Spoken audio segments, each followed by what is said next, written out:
जी हाँ दोस्तों, भारत के लिए बुधवार 7 जुलाई की सुबह एक बुरी खबर के साथ हुई। देश के सबसे मशहूर हस्तियों और हिंदी फिल्म इंडस्ट्रीज के सबसे महान अभिनेताओं में से एक दिलीप कुमार का निधन हो गया। लंबे वक्त से बीमार चल रहे दिलीप कुमार 98 वर्ष की उम्र में इस दुनिया को हमेशा के लिए अलविदा कह गए। उन्होंने मुंबई के हिंदुजा हॉस्पिटल में बुधवार सुबह आखिरी सांस ली। दिलीप कुमार के निधन के साथ ही भारतीय फिल्म इंडस्ट्रीज की सुनहरी पीढ़ी की अंतिम कड़ी भी टूट गई। दिलीप कुमार ने अपने लंबे करियर में एक से बढ़कर एक बेहतरीन और यादगार फिल्में की।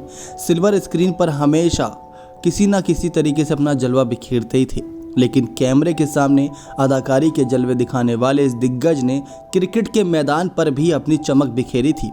कई मौके पर इसने अपने आप को साबित भी किया था कि क्रिकेट में इतने खास क्यों हैं। ये सुनकर आपको भी हैरानी हो सकती है, लेकिन ऐसा हुआ था। सिर्फ दिलीप कुमार ही नहीं बल्कि उनके दौर के ही दूसरे बड़े सुपरस्टार राज कपूर भी उस मैच का हिस्सा थे। बल्कि ये टक्कर ही राज कपूर और दिलीप कुमार के बीच थी। फिल्म इंडस्ट्रीज में एक दूसरे को अपने यादगार प्रदर्शन से टक्कर देने वाले ये दोनों दिग्गज क्रिकेट के मैदान पर जब भिड़े तो क्या हुआ वो भी आपको बताते हैं। ये एक मज़ेदार बात है जो इन दोनों दिग्गजों और बॉलीवुड के कई बड़े सितारों को चाहने वालों के लिए किसी खास याद से कम नहीं। यह हमेशा यादों के तौर पर हम संजोए रखेंगे। लेकिन ऐसे में दोस्तों, दिलीप कुमार और राज कपूर के बीच जब टक्कर हुई थी तो बहुत ही रोमांचक था वो। दरअसल ये मैच खेला गया था 1962 में। सिने वर्कर्स रिलीफ फंड के लिए रकम जुटाने के लिए ये दोस्ताना चैरिटी मैच खेला गया था और बॉलीवुड के इन दोनों धुरंधरों को दो टीमों का कप्तान बनाया गया था। यूट्यूबर नईम खान ने अपने अकाउंट पर इस मैच का वीडियो भी पोस्ट किया है और इस ब्लैक एंड वाइट वीडियो में दोनों सितारों के अलावा भी वहीदा रहमान, जॉनी वॉकर, प्राण, शशि कपूर, शमी कपूर जैसे नामी अभिनेताओं ने भी हिस्सा लिया था। अब दोस्तों, रिलीफ फंड के लिए रकम जुटानी थी तो सभी ने आगे जाके बढ़ चढ़कर हिस्सा दिया। वहीं राज मेहरा भी इस मैच की कमेंट्री कर रहे थे। आपको बताएं दोस्तों, तो दिलीप कुमार के फिल्मी करियर की शुरुआत 1944 में आई फिल्म ज्वार भाटा से हुई थी, लेकिन इस फिल्म ने उन्हें खास पहचान नहीं दिलाई।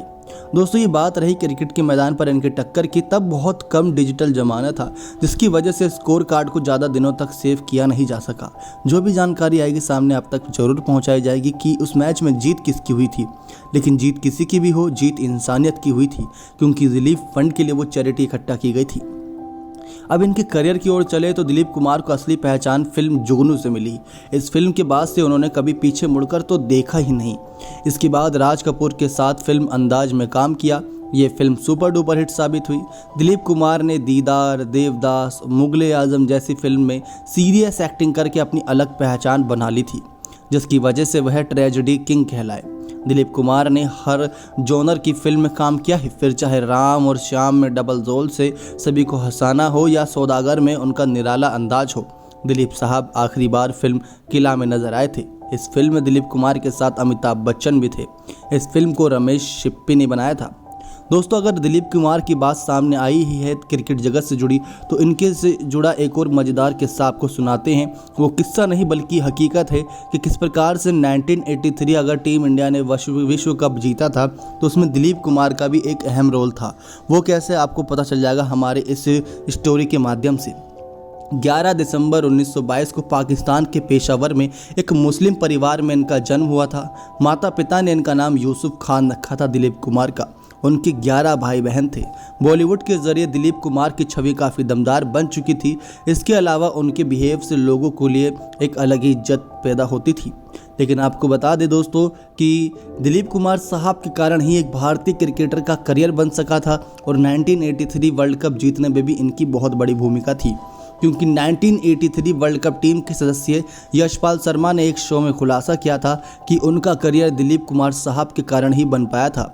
दिलीप कुमार की सिफारिश के बाद ही यशपाल शर्मा को टीम इंडिया में एंट्री मिली थी। यही वजह है कि यशपाल शर्मा के मन में दिलीप कुमार साहब के लिए असीम प्यार है। जब भी वह दिलीप साहब की तबीयत खराब होने की खबर सुनते थे तो काफ़ी ज़्यादा पैरों तले ज़मीन खसक जाती थी, क्योंकि वो सोच भी नहीं सकते थे कि कभी ऐसा होगा। शो के दौरान संदीप पाटिल ने बताया कि कैसे यशपाल शर्मा को क्रांति फिल्म बहुत पसंद थी। जी हाँ दोस्तों, यही कुछ किस्से हैं जो अब हमेशा के लिए यादों के तौर पर रहेंगे। आपको बताते हैं कैसे 1983 की उस टीम में यशपाल शर्मा की एंट्री कराई थी। पाटिल बताते हैं कि उनको क्रांति फिल्म बहुत पसंद थी यशपाल शर्मा को, और वो दूसरी कोई फिल्म उस जगह चलने ही नहीं देते थे, हमेशा क्रांति फिल्म लेकर बैठ जाते थे। तो आगे दोस्तों पाटिल ने ये भी बताया कि एक बार हमने फ़ोन का बहाना बनाकर यशपाल शर्मा को बाहर भेजा और टीवी ही ख़राब कर दिया।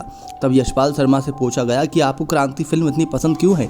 इस पर 1983 विश्व कप चैंपियन टीम के सदस्य ने जवाब दिया कि इसका एक अलग ही किस्सा है। आप लोग दिलीप कुमार साहब को जानते तो होंगे ही, मैं उन्हें यूसुफ भाई के नाम से जानता हूँ क्योंकि वो मेरे लिए हमेशा यूसुफ भाई रहेंगे। जी हाँ दोस्तों, पहले इनका नाम यूसुफ ही था, उसके बाद दिलीप आया जैसे ही वो इंडस्ट्रीज में कदम रखे। अगर क्रिकेट में मेरी ज़िंदगी बनाई है तो यूसुफ भाई ने बनाई है, ऐसा यशपाल शर्मा का कहना है। उन्होंने आगे कहा कि मैं रणजी ट्रॉफी खेल रहा था, मैं किसी कंपनी के ग्राउंड में रणजी ट्रॉफी का नॉकआउट मैच खेल रहा था। इस ग्राउंड के डायरेक्टर यूसुफ भाई थे। मुझे ये पता नहीं था, मैंने अपनी पहली पारी में शतक जमाया। दूसरी पारी में करीब 80 रन के आसपास रन बना चुका था, तभी अचानक वहाँ 3-4 गाड़ियाँ आती हैं। अब उन 3-4 गाड़ियों से सफ़ेद कपड़े में कोई उतरता है तो उनको लगता है कोई नेता आ गया, उनका मैच देखने आया होगा ज़रूर। तो वे वहाँ आए, उन्होंने देखा मैच। अब जब उनका शतक पूरा हुआ तो यूसुफ भाई ने तालियां बजाई जमकर। ये किसी को यकीन ही नहीं हो रहा था कि क्या हो रहा है मैदान पर, क्योंकि कहाँ यूसुफ भाई, कहाँ ये रणजी का छोटा सा मुकाबला। दोस्तों आपको बता दें, हमेशा से ही शुरुआत से ही दिलीप कुमार की काफ़ी ज़्यादा इंटरेस्ट क्रिकेट जगत में भी रही है। अगर इनको मौका मिलता तो क्रिकेट जगत से रिलेटेड भी कोई ना कोई फिल्म इनकी आती, लेकिन ऐसा मुमकिन ना हो सका क्योंकि तब के दौर में लोग ज़्यादातर थ्रिलर, रोमांटिक मूवीज़ का शुरुआत हुई थी और दौर एक चल ही रहा था बॉलीवुड का। लेकिन ऐसे में आगे सुनिए कि कैसे यशपाल शर्मा का करियर यूसुफ भाई ने यानी कि दिलीप कुमार ने बनाया। यशपाल शर्मा ने आगे बताया कि जब मैच खत्म हुआ तो एडमिनिस्ट्रेशन से आकर एक व्यक्ति ने मुझे कहा कि आप चलिए, आपको बुलाया गया है। और ऐसे में ये डर गया कि मैंने ऐसा क्या कर दिया, क्या सामने वाले टीम के गेंदबाजों को इतने तरीके से धोया कि मेरे को अब डांट पड़ेगी। लेकिन उनसे कहा गया कि कोई मिलना चाहता है।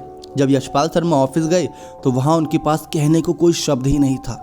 आंखें चकाचौंध, क्योंकि वहाँ पर अंदर यूसुफ भाई यानी कि अंदर दिलीप कुमार बैठे थे।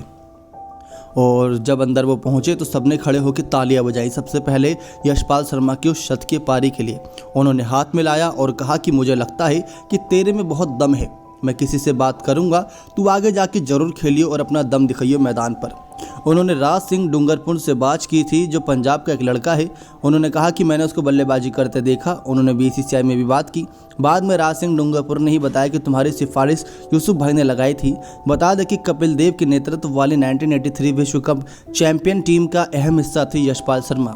तो आप समझ ही गए होंगे दोस्तों कि क्यों 1983 वर्ल्ड कप में भी अहम भूमिका निभाई थी दिलीप कुमार ने। यशपाल शर्मा ने दोस्तों अच्छी बल्लेबाजी करी थी, ऐसा कोई दोहराया नहीं, क्योंकि उस पूरी सीरीज़ के दौरान जो 1983 वर्ल्ड कप की थी उसमें यशपाल शर्मा का भी अच्छा रोल रहा था, चाहे बेंच स्ट्रेंथ के रूप में हो, चाहे मैदान के अंदर में हो।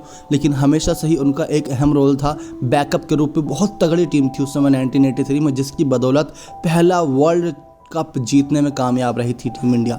लेकिन अब वही दिलीप कुमार हम सभी के बीच मौजूद नहीं है। ऐसे में उनके लिए बहुत सारी श्रद्धांजलि भावपूर्ण, और भगवान उनकी आत्मा को हमेशा के लिए शांति दे। नेक्स्ट 9 स्पोर्ट्स की रिपोर्ट।